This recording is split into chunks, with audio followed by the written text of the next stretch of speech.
Excellencies, ladies and gentlemen, thank you for joining us today for the high-level meeting of Caring for Climate. This is our 8th annual meeting convened with our partners, the United Nations Environmental Programme and UN Climate Change, and this year co-hosted with Race to Zero, a global campaign of the high-level champions for climate action, Mr. Nigel Topping and Mr. Gonzalo Munoz, who is here with us today. We are also honored to have leaders from government, business, UN and civil society joining us today to strengthen global efforts for bolder and more ambitious climate action from all stakeholders. 5 years after the Paris Agreement was negotiated, we will reflect on the progress made since 2015 and how companies, cities, and investors can help put the world on a path towards green recovery as we collectively deal with this pandemic. And on the eve of the Paris Accord anniversary, we are reminded that the promise of agreement remains an inspiration to us all. At the UN Global Compact, we are working with companies across the globe to make the goals of the agreement a reality. In 2015, along with our partners at CDP, WWF, and the World Resources Institute, we launched an ambitious effort, the Science-Based Targets Initiative, with the aim to enlist 250 companies by 2020.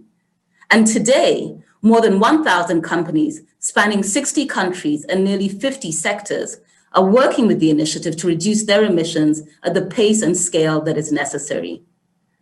We are witnessing a transformation, but yet our current trajectory foresees global warming of more than 3% by the end of the century. There is still time to take the concrete, life-preserving action needed of all of us to ward off an untenable future, but only if we act decisively and urgently. With the campaign Business Ambition for 1.5 Degrees, we challenge companies to align their science-based targets with a 1.5 degree pathway to ultimately reach net zero emissions by 2050. The campaign is one of the initiatives under Race to Zero, which calls for radical collaborations to achieve net zero emissions by 2050. This year has indeed been a sobering one. The challenges that economies around the world have faced due to the COVID-19 pandemic are unlike any other in modern history.